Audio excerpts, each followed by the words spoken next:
രോഗം മാറിയിട്ട് കൊണ്ടുപോകാൻ ആളില്ല. അനാഥനായിപ്പോയി. ബന്ധുക്കൾക്കും വേണ്ട. മക്കൾക്ക് മക്കളായി കഴിഞ്ഞാൽ അച്ഛനമ്മയും പലർക്കും ഒരു ബാധ്യതയാണ്.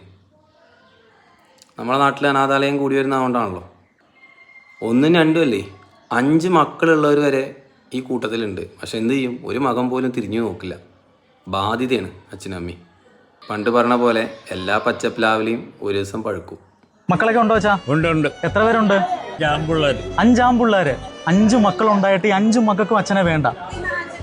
വിഷമം തോന്നുന്നുണ്ടോ അച്ഛാ ഇവരെ വളർത്തി വലുതാക്കി? വിഷം വെച്ചിട്ട് കാര്യമുണ്ടോ? അച്ഛാ എലപ്പം മതിയോ?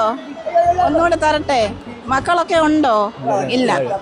ഒരാളുണ്ട്. ഇത് ഞങ്ങൾ നോക്കിക്കോളാം കേട്ടോ, വിഷമിക്കണ്ട. അമ്മേ മക്കളുണ്ടോ അമ്മയ്ക്ക്? എനിക്ക് ഒരു മോനുണ്ട്. മോന് അമ്മ വേണ്ടേ? അമ്മ വേണ്ട മോന്. ഇതൊക്കെ കാണുമ്പോഴാണ് നമ്മളൊക്കെ എത്ര ഭാഗ്യവാന്മാരാണെന്ന് കരുതി പോകുന്നത്. കണ്ടില്ലേ, മക്കളും ബന്ധുക്കളുമൊക്കെ ഉണ്ടായിട്ടും ഒരാൾ പോലും തിരിഞ്ഞു നോക്കാനില്ലാത്ത കുറേ മനുഷ്യജന്മങ്ങൾ. 5 ആൺമക്കളുള്ള ഒരു പിതാവ് വരെ ഈ കൂട്ടത്തിലുണ്ട്. രോഗം ഭേദമായിട്ടും ബന്ധുക്കൾ ഏറ്റെടുക്കാനില്ലാതെ തിരുവനന്തപുരം മെഡിക്കൽ കോളേജ് ആശുപത്രിയിൽ കഴിഞ്ഞിരുന്ന അനാഥരായ 21 പേരെയാണ് പത്തനാപുരം ഗാന്ധി ഭവൻ ഏറ്റെടുത്തത്.